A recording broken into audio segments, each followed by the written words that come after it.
World economies are taking a huge hit from the impacts of the coronavirus pandemic, and almost every country is in need of some form of aid or palliative to provide medical equipment or just to prepare citizens for the impact.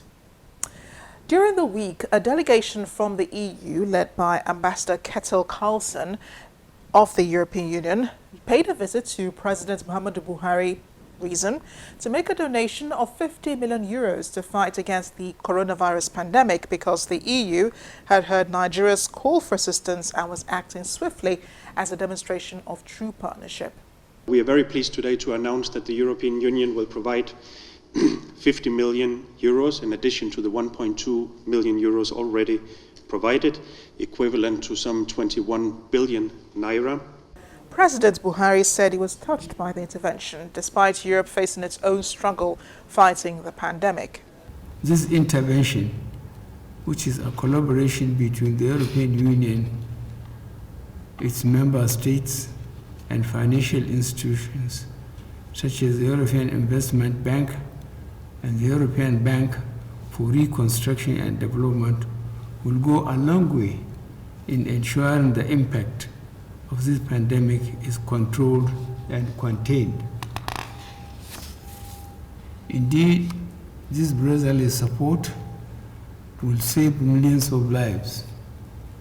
Nigeria, Africa, and many beneficiary countries across the world will remain grateful for generations to come. In addition to the huge donation, the EU would also be mobilizing other sources of funding, having paid 1.2 million euros to UNICEF, and goods purchased through that funding are expected soon. This will be one of the first huge donations Nigeria will be receiving to help fight the coronavirus. And as with all donations, better keep your eye on the money to know how it will be spent.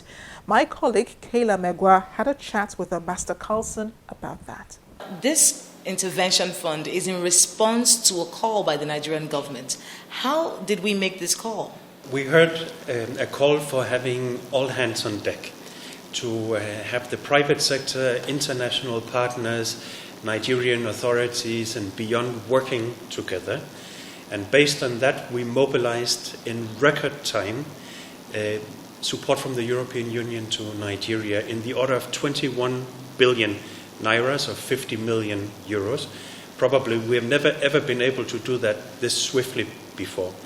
But we found that it was a very vital time to come together in solidarity, to look at our sister continent and to look at Nigeria in particular and see what can we do to assist in this situation. And of course it's a situation where already in Europe we are struggling with the pandemic of the COVID-19 virus.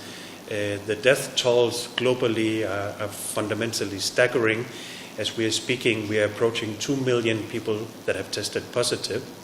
But we find, in the words of my president and the Commissioner for Development Cooperation as well of the European Union, that this is a global crisis and it needs a global response as well. Are there particular areas that you would want this money to be used in? So the funding is indeed channeled to national Nigerian priorities. The funding will be going through the United Nations fund that has been established by the United Nations in record time, which is excellent as well. And it's really multilateralism in practice here. And we got a greeting as well this morning from Amina Mohammed, congratulating the European Union for supporting the UN system in a situation like that. Now, our hope is that the funding will be directed to the same priorities that we see reflected in the presidential task force.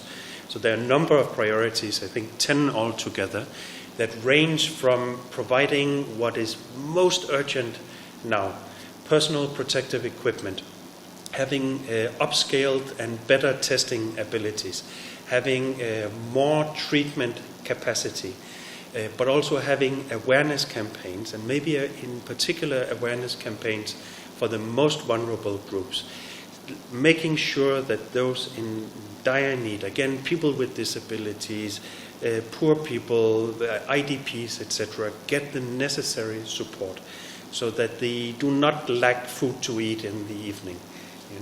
These kind of priorities are vital, but we need to be flexible. We need to look at developments. We need to see what is happening on the ground and then adapting flexibly to that.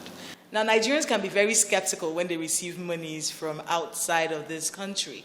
Just to be clear, is this a loan? Will we be required to pay back in any way? Now, this is a fund that doesn't come with any conditionality.